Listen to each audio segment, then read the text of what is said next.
سنو کیا میں تمہیں ان اعمال کی خبر نہ دوں جن کے کرنے کی وجہ سے اللہ گناہوں کو معاف فرما دیتے ہیں اور بندے کے درجات کو بلند فرماتے ہیں۔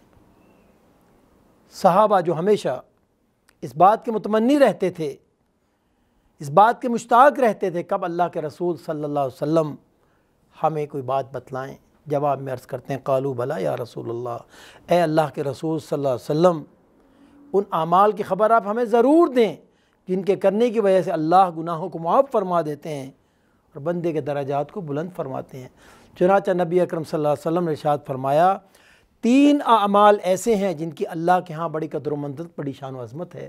اور ان اعمال کے کرنے والوں کے اللہ تعالیٰ گناہوں کو معاف فرما دیتے ہیں اور ان کے درجات کو بلند فرماتے ہیں۔ اور اس میں سے پہلا عمل جس کے بارے میں نبی اکرم صلی اللہ علیہ وسلم نے ارشاد فرمایا اسباغ الوضوء علی المکارہ، اس وقت اٹھ کے مکمل وضو کرنا جب جی نہ چاہ رہا ہو۔ یہ وہ عظیم الشان عمل ہے جس کی اللہ کے ہاں بڑی قدر و منزلت، بڑی شان و عظمت ہے۔ دوسرا عمل جس کی خبر مدینے والے نے ہمیں دی، ارشاد فرمایا کثرت الخطایا الی المساجد، بہت سے قدم چل کے مسجد کی طرف جانا، کس لیے؟ نماز باجماعت ادا کرنے کے لیے۔ اور تیسرا عمل جس کے بارے میں نبی اکرم صلی اللہ علیہ وسلم ارشاد فرمایا انتظار الصلاۃ بعد الصلاۃ، ایک نماز کے بعد دوسری نماز کا انتظار۔ کیا مقصد؟ اب ظہر کی نماز ادا کی، کیا عصر کی نماز کے انتظار کے لیے مسجد میں ہی بیٹھا رہے، انتظار کرتا رہے؟ علماء فرماتے ہیں اس سے مراد یہ ہے کہ ظہر کی نماز ادا کی، نماز ختم ہو گئی، اپنے گھر چلا گیا، اپنے آفس چلا گیا، اپنی فیکٹری چلا گیا، اپنی دکان پر چلا گیا، لیکن اس کے دل میں یہ خواہش، یہ تمنا، یہ تڑپ، یہ رغبت باقی ہے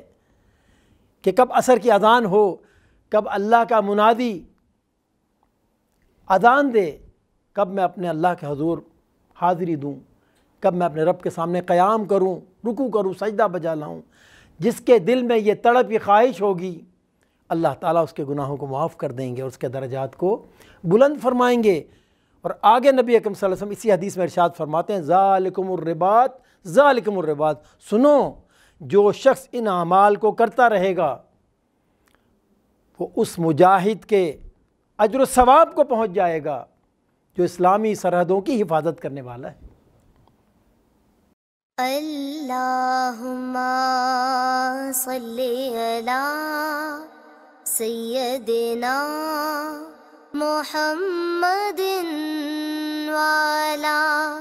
آلہ وصحبہ وسلم۔ اللہم صلی علی سیدنا محمد وعلی آلہ